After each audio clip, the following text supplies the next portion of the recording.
Hello and welcome back to my channel. My name is King. If you are new here, welcome.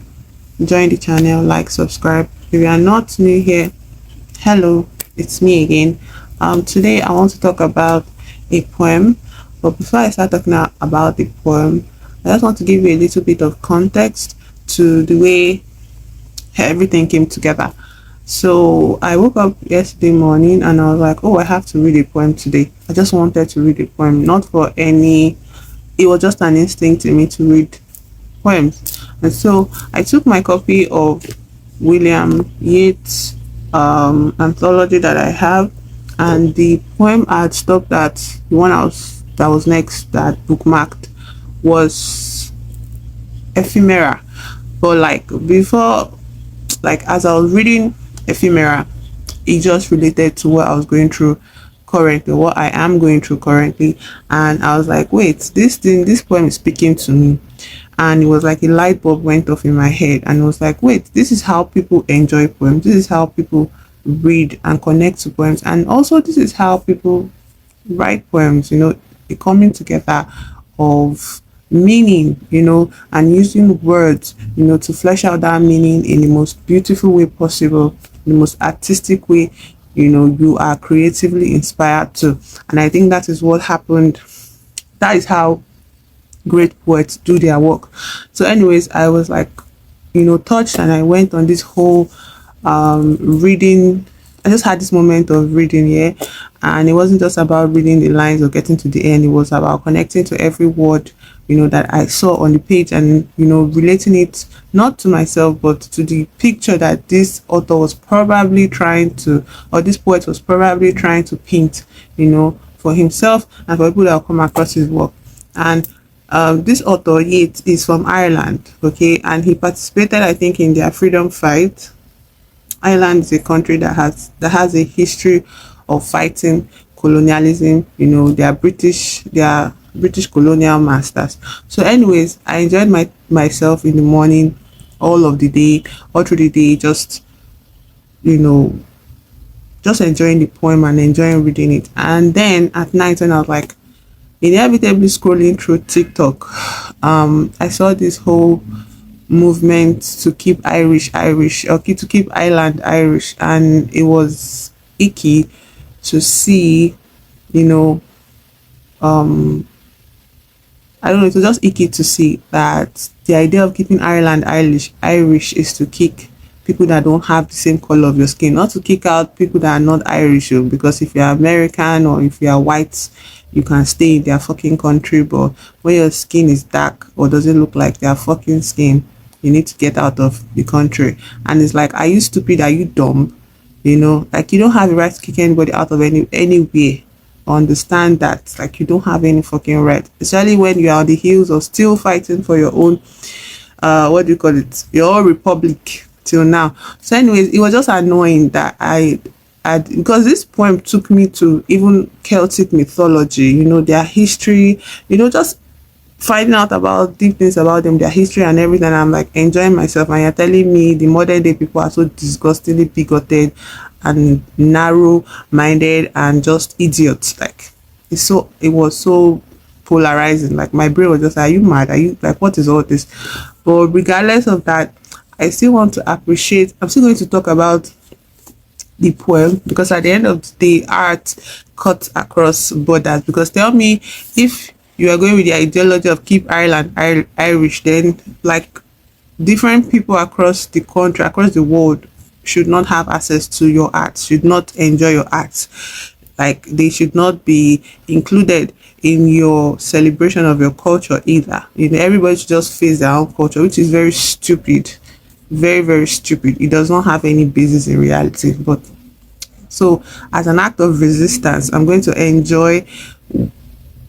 put out this video on a poem written by an Irish poet, and a poem that related to me in my modern day world several years after its passing, and to me also in a different part of the world, different color skin, different culture, but still connecting with this Irish poet, you get, on the deepest level possible, which is through his art. So as an act of resistance, this video exists. Yes, so let's go ahead. So the poem I want to um read is Ephemera. And like I said, there was a light bulb that went on in my head. Not even a light, just a light of understanding that came on as I read. For the first time, it felt like I could read a poem without reading it as just words on a paper, on page. You get, it was like I don't know, it felt like I understood what it means to, what it means for a poem to exist, you know? And so I'm going to read it with that understanding. I'm also going to put it up here because we'll be making reference to the lines as I go along, in my poem dissertation, basically. Ephemera. Your eyes that once were never weary of mine are bowed in sorrow under pendulous lids because our love is waning. And then she, although our love is waning, let us stand by the lone border of the lake once more, together in that hour of gentleness. When the poor tired child passion falls asleep, how far away the stars sing, and how far is our first kiss, and how old my heart. Pensive, they paced along the faded leaves, while slowly he whose hand held hers replied, passion has often won our wandering hearts. The woods were round them, and the yellow leaves fell like faint meteors in the gloom, and once a rabbit, old and lame, limped down the path. Autumn was over him, and now they stood on the lone border of the lake once more. Turning, he saw that she had thrust dead leaves gathered in silence, dewy as her eyes in bosom and hair. Ah, do not mourn, he said, that we are tired, for other loves await us. Hate on and love through unrepining hours. Before us lies eternity, our souls, our love, and a continual farewell. So, for some reason, like before all of this like cleared up in my head, for some reason when I came upon this poem, the title Ephemera stood out to me. Now there's a word called ethereal and ephemeral, but ephemera seems a bit sounded new to me, yeah. And so I went to check it online. I went to check dictionary online to get an accurate meaning. So ephemera translates to things that exist or are used or enjoyed for only a short time. Something of no lasting significance, usually used in plural. According to Cambridge Dictionary, objects that when they were produced were not intended to last a long time or were specially produced for one occasion. Collins Dictionary says something transitory or short-lived, a class of collectible items not originally intended to last for more than a short time, such as tickets, posters, postcards, or labels. And finally, Merriam-Webster Dictionary defines it as things that are important or useful for only a short time, items that were not meant to have lasting value. So, understanding the meaning of ephemera, I go again to read this poem, and the first line of the poem immediately everything becomes clear to me. So let's go back to the first line of the poem, knowing what ephemera means. Your eyes that once were never weary of mine are bowed in sorrow under pendulous lids because our love is waning. So when you read back to back the meaning of ephemera, meaning short time, intended to last short time, intentionally created to last for only a short time, or intentionally created to be used for one occasion, something transitory, short, and then you immediately see somebody describing this line, like speaking like this, because our love is waning, everything just becomes clear. I've read this poem, like I think last month, but it didn't hit as I didn't get it. I was just like, okay, like what are we doing here? But now it just feels so open and I just want to talk. So when you say when you use the word waning, me, I usually think of the moon, how the moon waxes and wanes. When it waxes, we are coming into new moons, a big moon, a full moon, and all of that. And when we talk about waning, that's when we go into what is this type of moon called? Like just a waning moon, when the moon begins to like reduce in size, basically. Yeah. Then the other thing that struck out to me was this line: when the poor tired child passion falls asleep. The fact that something that I've always somewhat subconsciously regarded as adult is made to be a child here opens up my eyes to see the story being told here. And because I have also experienced passion, it is clear to me why they have fallen asleep and they are tired here. So that's a note on a line. Now their love is waning and they're acknowledging it. The lovers are acknowledging it. And they reference passion as a child that is tired. And usually the name passion, just the word passion alone, is already like, my face is kind of dark, I don't know why. Just the word passion alone already, reminiscent of sexual connection, sexual chemistry, the fires of attraction and all of that. And so I'm like, okay, this is something that is inherently adult. So for the beauty of the poem here, I want to bring out is the fact that he writes poem as he narrates passion as a child, as a tired child, and it makes absolute sense. It makes absolute sense in a connection where the love is waning. And I'm happy, it's also romantic that he did not just say, oh, passion died, the passion is dead, the passion is gone. No, passion is asleep, passion is a child. It is excitable for a while, it is full of the most intense burst of energy, and it lights up everywhere it goes, like children do. But also children fall asleep like this and when they fall asleep, they are going to stay asleep for a very long time, resting and recharging. Yeah. So I think it's just interesting. Basically, it's not like something I want to be like, oh, this is a thesis about passion. It's just like it goes back to reinforce the title again of ephemera for me in my mind.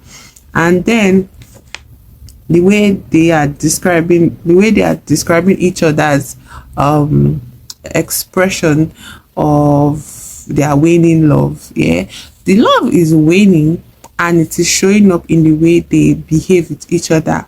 The first line is, your eyes that once were never weary of mine are bowed in sorrow under pendulous lids. Pendulous implying weighty, heavy lids. Yeah, by sorrow, it is heavy because of sorrow, because our love is waning. So the sorrow is because the love is fading out. Before I get ahead of myself, let me go to the next. Our love is waning. It is repeated a couple of times. It's repeated twice. Our love is waning. The pronoun "our" is the sweetest thing to me. They both take ownership of this love and recognize, and they accept the state of the love as waning, but nobody's pointing fingers. In fact, they recall the life their love has lived between them as equal and true. Yes, because in equal parts, as she is recalling how their first kiss seems so far away now that passion is tired. First of all, she acknowledges that passion is tired. Then the memory of that first kiss is so far away. So like, and then he when she's like mourning the love, the waning love, he also comforts her and mentions that passion has often won our wandering hearts. So he's like, both of them are acknowledging that, first of all, yes, the passion is asleep, and second of all, when passion is not there, it is so obvious to them that their love is is not what it used to be. It's not as big and full and vibrant and lighting up the sky like the moon, that is like a full moon that waxes, brighter each night. It's no longer like that. Their love is no longer like that. So I just like the pronoun our. Yeah, our love is just like, we still have this love, and it is as if it's waning at an equal pace, between the both of them. One person is not left behind burning. No, it is very obvious that the both of them are losing this love for each other, and they are aware of it, and there is no fingers being pointed. And it's wonderful to me, because it's like, how is this not still, love? But let's just keep going. So the next line I highlighted was, and how old my heart. She says this after mentioning, there are two people in this poem. I don't think I mentioned, but there are two people in the poem, the man and the woman, he and a she. So he starts the poem noticing how her eyes are no longer her eyes can no longer stay on him. They are weary. And then she's the one that notices, like brings up, like she notices, but she brings up passion, the tired child present, and how far away they are, kisses him. And she now says that, how far away the stars seem, and how far is our first kiss, and how old my heart. Now, I wrote that usually when I read of old hearts, it is usually in reference to age, to the person's being old. I've not really contemplated before now on how the ending of love, the winning of love as well, could age the heart. So like, it's so beautiful to me reading Yeats write it out like this, that their heart, her heart is old. He also mentions that, well, passion has often won our wandering heart. So he's I think he's telling us, the reader, that his heart is old as well. His heart has aged. And it's so interesting to me that, so when you are falling out of love, when your love wanes, between you and your person, your heart also ages. Your heart is also worn out. And it's like, wow, of course, because like that makes so much sense to me.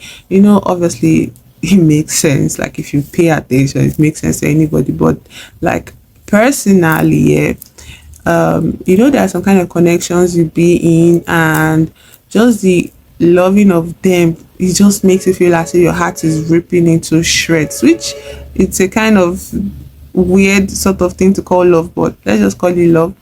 And like in connection with somebody, I feel as if your heart is about to burst out of your chest, your heart is ripping. I think on some plane of reality, our heart lives several lives, yeah, where it can die, and come back to life, and sometimes it dies and it never comes back, and there's just an empty shell there.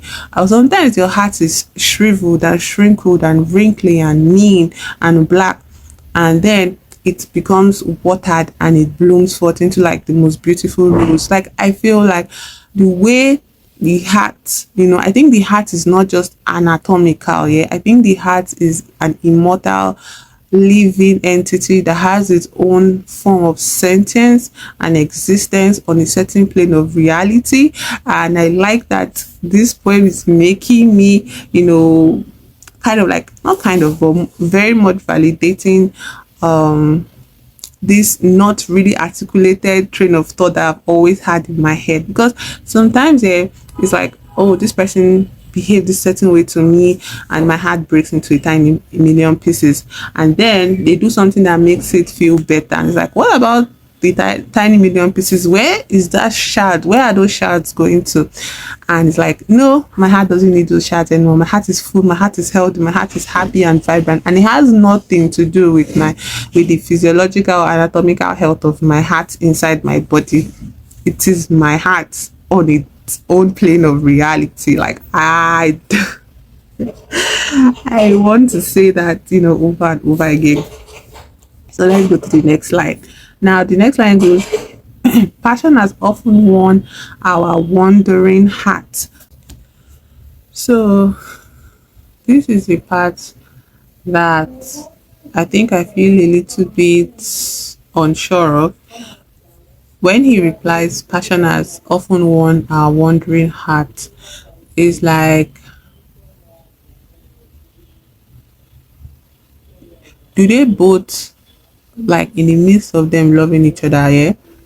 Did they both have hearts that would wander off to contemplate loving another, apart from them, each other, and was it passion's duty to bring them back into focus with each other, and passion bringing them back into focus to focus on each other, to ignite and give them the feeling of loving each other? Is that process a wearing down of their hearts? Was it a wearing down of their heart? That kind of makes sense to me. Like I was like, okay, yeah, yeah. So of course, passion is asleep. They have worked their ass off. Passion has worked their ass off keeping these two together for as long as they have been together. What else, what other thing it like exposes to me is like, he's saying this to her as if to comfort her, to make sense of why their hearts were worn and old. And it makes sense to me since she talks about passion falling asleep, as in when passion falls asleep, it becomes clear how their hearts don't have the energy or the life to go on loving each other, or to go on pumping love for each other. Yeah. So like, it's so delicious to me, that two people that were in love, and loved each other, and are now experiencing a waning of their love, are honest enough with each other to acknowledge how um passion was one of the main driving force of their relationship, of their connection, and is it was main drive, there was love, or yeah, there was love, because the love is winning. So obviously the love must have waxed at some point, but part of that waxing of the love was contributed to by passion. I just love that. I just love the acknowledgement of that. And we go to this part where it really goes Irish.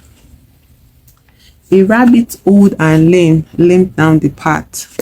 The woods were around them, and the yellow leaves fell like faint meteors in the gloom. And once a rabbit, old and lame, limped down the path. And I was like, oh, should I stop here? Is this where my reading should stop? Should I just take it as words on a page? I was like, no, let me just check. Maybe there is significance to this rabbit. And would you know it? The national animal of Ireland is the Irish hare. What I saw is that hares and rabbits have a special place in Irish mythology. The national animal of Ireland is the Irish hare or mountain hare. This species of hare is not found anywhere else in the world. Now, the mythology behind rabbits or hares, the Celts believe that the goddess Oyster, I wanted to check this pronunciation. The Celts believe that the goddess Oyster's favorite animal and accompanying spirit was the hare. It represented love, fertility, and growth, and was associated with the moon. Another source says carbon dating of fossils have shown they were present in Ireland as far back as 28,000 BCE.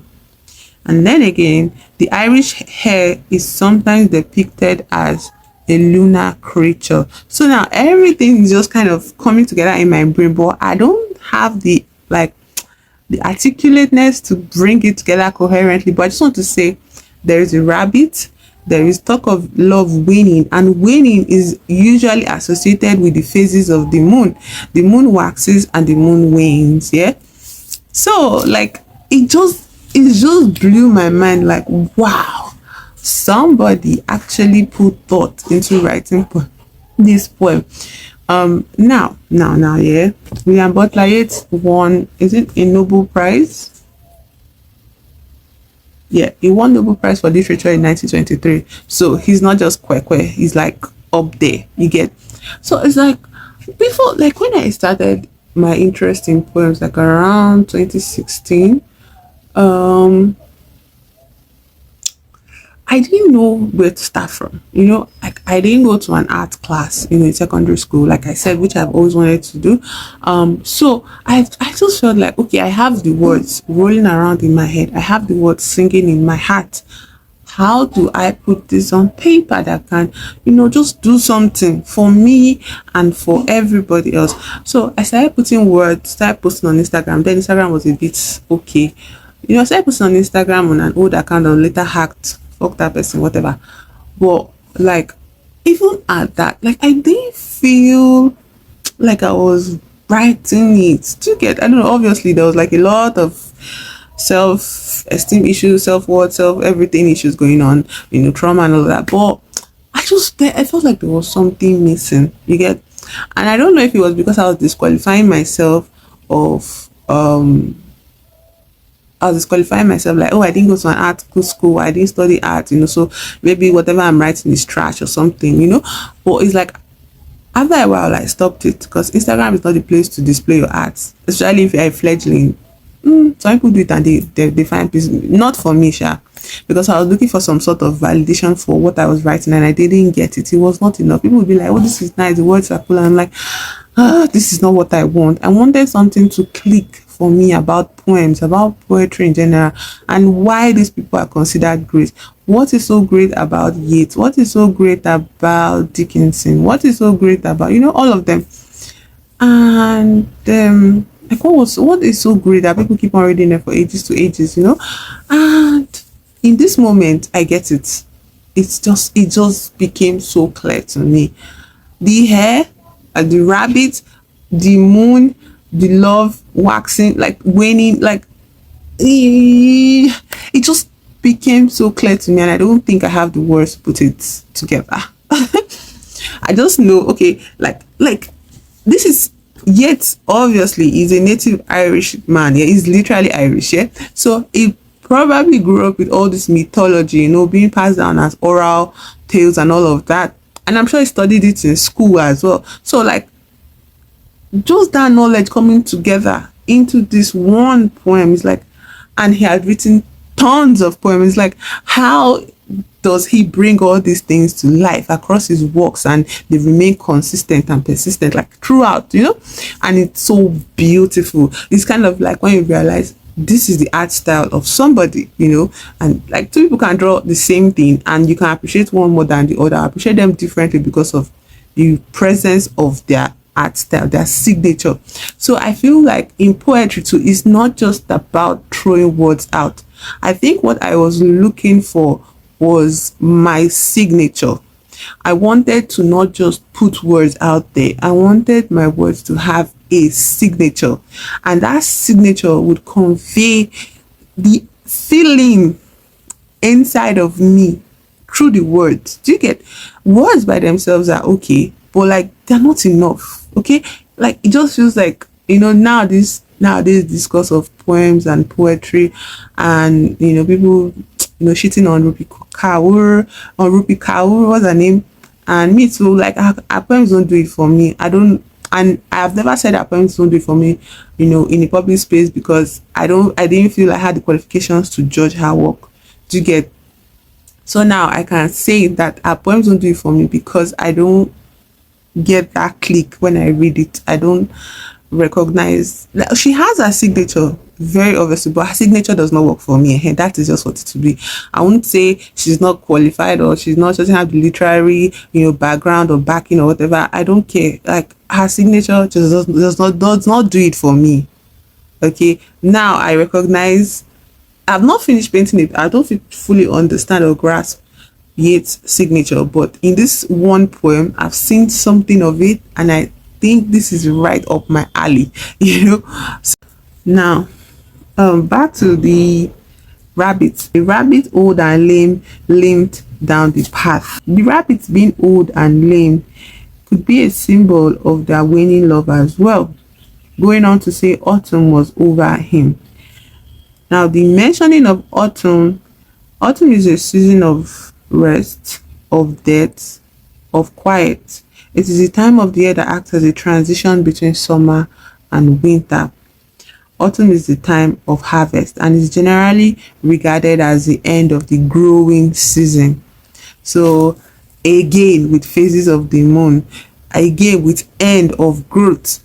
The rabbit symbolizes love, fertility and growth. This is a love that is waning. This is a love that has nowhere else to go. This is a love that is going to be quenched. This is a love that is on its way to quenching. This is a love that is dying. This is a love that is dying. I don't know, maybe I should have checked the meaning of waning, but this is a love that is dying. And I read again online that when a rabbit is old, they get lean, like, and the thing about rabbits is that they constantly have to forage for food all year round. They don't have periods of hibernation, so they forage for food all year round, and they have to stay alert no matter the season so that they can be safe from predators. So now when a rabbit is lame, when a rabbit limps about, and I with age comes like decrease in their eyesight. So if a rabbit cannot run as fast and cannot see or sense danger as fast, what next is awaiting that rabbit is death. So it is like so and that is why I think all of this symbolism that is being presented in this poem is to show us the why of their mourning. They are mourning their love. They literally met together in this part of the wood, and they call it what? Although our love is waning, let us stand by the lone border of the lake once more. I didn't really ponder on this lake, but they repeat it again after talking about the rabbit saying autumn was over him. And now they stood on the lone border of the lake once more. Turning, he saw that she had thrust dead leaves gathered in silence, dewy as her eyes, in bosom and hair. Ah, do not mourn. So everything here is just suggestive of death. They are in a woodland here, and yellow leaves are present, dead leaves are present. Death. Autumn is transitioning into what is a transitory period into winter. What is winter? The season of absolute quietness, the season of rest, the season of death. Basically everything dies in winter. And I know not everything literally, but you get what I'm trying to say. Here they are in autumn, so that winter does not come upon them and then they are still taken by surprise, with a dead love. No, they are burying the love in autumn so that they can both find ways to cope in winter by themselves without the added stress of a connection that does not exist anymore. The next one is first of all, there's this word that is there that stuck out to me: on repining. This is the last paragraph now. On repining, I have to know what that word means. So I checked it up and it was not complaining or repining. Repining is like repent or something. Yeah, etymology is religious, and it was a preacher that used it first in 18 something about repentance. So when you say on repining, you are not repenting, and it's not complaining. One of Lysaurus defines it as accepting circumstances without complaint or resentment, which is so succinct for the theme of this goodbye between two lovers that are accepting the death of their love. It's just like the research that must have gone into finding this word and putting it in this poem. So that people will understand that this story is not one of strife. This is not a story of blame. This is not a story of regret, really. It's just part of life. It's like nature, It's just like nature. The seasons come and go, and loves come and go, which he also mentions. But like, it's just so wonderful. It's like, this is what I call poetry. Like, now I can say this is what I call poetry. Before, I really didn't get, like, poetry to me was just about like making two words, match. And when one word comes early and then hits the second one, like the fifth word or the 10th, and then you're like, poetry. But now it's beyond that. Now there is meaning to me. It's like I found meaning to what poetry is. And and no fucking pale-skinned motherfucker is going to deny me of that enjoyment. I will interact with Irish culture. I will visit Ireland. In fact, I will buy a house there. I will have holidays. I will live there. I will settle there, and then I can move on to any part of what I decide. Nobody's going to deny me of this thing that was given to me by another artist. Like, why do you think people do art? Why do you think people interact with art? Why did Yeats not just stay in his house and just write his poem and shove it in his locker? I don't know the story. Maybe he did that at some point, but after a while, he's publishing his works. His works are going everywhere around the world. Why do you think that was? Why do you think that is? Why do you think people do art? And that is why one of the first things that fascism does, bigotry, hate does, is to bury the art. Because art throws all of this, their hate, out of the window. It doesn't make any sense. What do you mean keep Irish? Are you stupid? Keep Ireland Irish? Are you stupid? Are you mad? It's not even about their history. It's not even about say, oh, they're also, like a lot of Irish people literally immigrated out of the country because of war and pestilence, because of, poverty, because of suffering that they didn't deserve it. But like, aside of that context, like,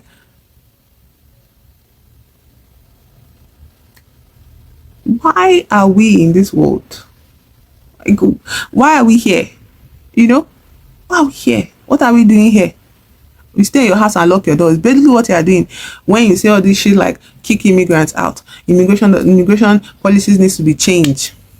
Like, I don't know, I just kept saying it all over my for AP. I had to remove it because it was just depressing, and I was like, am I going to let myself be depressed? To be like, oh fuck, and I was rooting for you. No, I don't care. I was not rooting for you. I never rooted for you. Don't worry. I don't care. I'm just going to enjoy. I'm going to enjoy art, and wherever the art is from, I'm going to interact with it. I'm going to interact with that place, that culture, those people, because I know not all of Ireland, is in support of this nonsense. It's probably the idiots among them. Not all of them are in support of this. And even if it's one person that is not in support of the bigotry and this fascism rhetoric, this fascist rhetoric, that one person, I'm willing to interact with their culture. I'm willing to interact with their mythology. I'm willing to interact with their writers, with their poets. I don't fucking care about the majority. That is not, in fact, art is something that has always been on the fringes. So I'm interacting with a fringe aspect of human history. I don't care what the majority thinks about it. So good luck to your nonsense. It's not going to stand. All of this is just the beating of a drum that signals the end of something. That is why they are so loud. It's just the beating of the drum that signals the end of something. So it's always the loudest before everybody is sent home. Like, okay, party don't finish. Oh. That is what is worrying these people. But back to the art. Oh, I say, I do not mourn, he said, that we are tired, for other loves await us.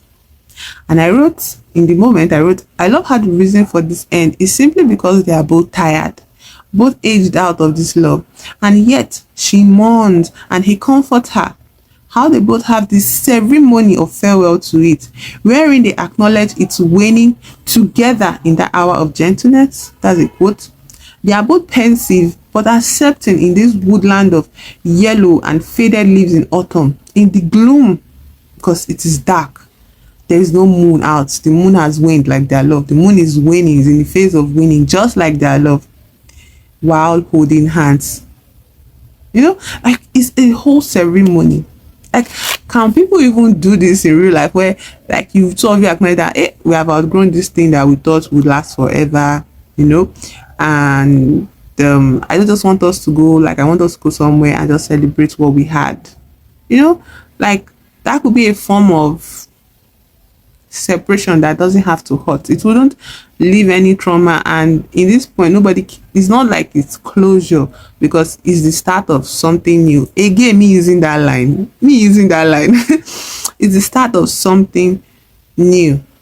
Okay, because he keeps on reiterating, he says, not, you know, I keep on reiterating, but the line goes, he says it to her, I do not mourn, he said, that we are tired, for other loves await us. Hate on and love through unrepining hours. That line is very interesting. Hate on and love through unrepining hours. Now we already know repining means lacking resentment, you know, no complaints. So there's also an allowance for them to hate each other. Hate on and love through. But a hate that is not fueled by a resentment of, oh, you did this to me, or I did this to you, or you did that to me, is a hate of just, it's just the feeling. You know, hate can be neutral. There are chaotic evils, like, no, there are neutral evils, yeah, I think, yeah, neutral good and neutral evil. So there are neutral evils. People just can just hate, you know, and you can hate it for ending, even just the love for ending at all, for deceiving you with forever and yet coming to an end. And a person doesn't have to be on the other side of that hate. You get, in that way it is unrepining. I don't know if you get what I'm trying to say. I'm just so in love with this poem. And the final so that part there says, for other loves await us. And to me, like I said, it's like, of course, there's no real end to love. Our love, mine, and some other might wane like the moon. But other loves await not just me, but you as well. You know, it's like an acknowledgement. It says, for other loves await us. And again, I love the collective pronoun. Yes, I was looking for the word yesterday. I could not find it. There are personal pronouns, there's collective pronouns. I love the use of collective pronouns. All through it is so, two of them make it clear to each other that they are not doing this alone. They are in this together. You know, like, it's so beautiful. So it's almost like in this space where the love is gone, something much deeper than friendship is born here, you know. And friendship is like, okay, because you say, okay, we've broken up, we're friends, I'm supposed to be calling you. No, you don't have to do that. You can just have this peace towards the person in their absence. You can stay in the presence of their absence, you know, and love them. That's the only word I can think of. I love them in the absence, you know. Like, it's just so it takes you down so many, like, deep ends, so many tangents, this poem. And I feel like that's also another thing I would like to achieve whenever I write a poem. This poem was obviously not born in one day, you know. It was probably conceived in a moment of inspiration, but the writing of it took in so much. I feel like I can see the effort, I can see the thought, the process. And effort does not necessarily mean jumping up and down like a Jackie, doing jack, or say you want to write poem. No, effort can be sitting with yourself, sitting with your emotions, and allowing yourself to feel, to grieve, to mourn, and being brave enough still to put it on paper. Because obviously the end of a love does not come out of nowhere. He probably maybe was facing something like that, and the end of a love doesn't always have to be between two romantic partners. It can be the end of a friendship. It could be the end of your love of something that you used to do so well, so much time in the past. Like you spent maybe you have a hobby you do so well, and you've always used that hobby to connect with yourself deeply, and now that hobby does not work for you anymore, and it's painful, but you cannot connect with that hobby anymore. and then be like, okay, since I cannot connect with you this hobby anymore, I'm going to say goodbye to you. You know, like other loves await us. Just I feel like those kind of things can inspire poems like this. Like you want to say goodbye to something that you love, not because they don't love you as much anymore, not because you don't like, it's just because there's nothing there. It is the end. Maybe I'm going off now, but like final lines. Before us lies eternity, our souls, our love, and a continual farewell. So it's like, it's not like, to me it goes, our souls, our love, and a continual farewell. So that means you will constantly be saying goodbye, and you'll be constantly saying welcome to love and the end of love all through your life. If your souls are love, you are bound to love and be loved and be receiving of love. But there is also the aspect where farewell, a continual farewell, you have to say goodbye. So I have to say goodbye. And I, like, I was talking about my whole sobriety journey in the last video, so it's also partially related to it. I don't want to be too specific, but like it's kind of related to it because I'm saying goodbye to something, and in the beginning I felt I could not do this. It felt like, so as everything I know being a lie, and it's like I don't have to see it that way. I can just see it as this thing no longer has anything to offer me anymore. This no longer has anything to offer me anymore. I have built coping mechanisms around this thing. I have built stability and safety, perceived safety, and I have a familiarity around this thing. But that thing no longer serves me. That thing has nothing to offer me anymore. And I don't mean in a transactional sense. I just mean it in a loving sense. Like, I can't, the love that this thing offers me, I've grown past it. My heart has gotten bigger. And that is nothing but a drop, a crumb, if you will. I feel like I can take a buffet of love. And I'm going to look inward to give myself that buffet. Now, this is going off on a tangent, but like the point is, me letting go of that connection, of that crumbs, is like, it didn't have to be the scary thing. It could be just this calm awareness and change of perspective. Like this, the perspective here is not that, oh, I hate you now, or I don't love you anymore. It's just more, my heart is tired. Your heart is tired, my heart is tired. Our hearts are old. Even the memory of our first kiss is so far away. There are no stars in the sky, and we are in the gloom. We're standing alone on the edge of a lake. On the lone border, we're standing on the lone border of a lake. But if you think about it, lone border of a lake means that you can't see the other side of the lake here. So you are letting go into the deep nothingness. It's just so many things to chew on in this poem, Ephemera. And I like that it's not ephemeral, it's ephemera. So it is a thing. A thing. Ephemeral is adjectival, I think. Yes. Ephemera is the thing. And the definition is so succinct, so clear cutting. What is the definition that I saw? Things that exist or are used or enjoyed. They exist, you can use them, you can enjoy them, but only for a short time. No lasting significance. Produced, intended to last for one occasion, to be used for one occasion. Transitory or short-lived.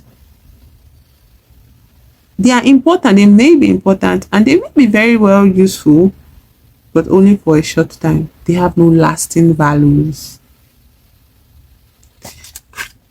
So that was today's video. I feel like I don't know, a little tidbit for you. This video is made to regulate my emotions because I felt like I was going to lose my mind. There's a light situation currently, and it's like I was expecting the whole thing to be resolved, and it wasn't resolved. And it's like, what the fuck, what the fuck, what the fuck? I want to smash something. And I was like, hey, why don't I talk about this wonderful thing I did yesterday? And now that I've finished talking about it, I have this leftover energy that makes me feel like I want to just keep yapping and yapping. I don't like that word. That makes me want to keep talking and talking and talking and talking and talking non-stop. But the video must come to an end. Yeah. So thank you for watching. Thank you for enjoying this time with me and listening to me, so that like you helped me calm down, and I'm grateful for that. Yeah, tell me what you thought about this poem, if you've read anything of Yeats. And no bigotry would be tolerated on this page, on this, in this community. So if I see any smell of all those things, obviously I don't think I have to have people in my audience, obviously that goes without saying. So like if you are a person of color, an immigrant living in Ireland right now, I want you not to be discouraged. I want you to know that those people that are making noise, empty barrels always make the loudest noise. So they have nothing, their lives are empty, and instead of sitting with that and looking for how to feel it, they decide to blame somebody else for their problems. So anyways, it's not come to pass. It's not like if I say, oh, I trust the Irish, they would relate, because a lot of things happening now in the world, people that you think would stand up against nonsense like this are people that actually hide their hands and refuse to speak up. So I can't say the Irish, they would rally and they would smash or smush this nonsense rhetoric going around in their country. I just trust that it will end. That's what I know. It will pass. It's transitory. It will pass. It's not gonna. It will pass. It will pass. Doesn't matter when or how, it's gonna pass. So I will see you in the next video. Bye bye.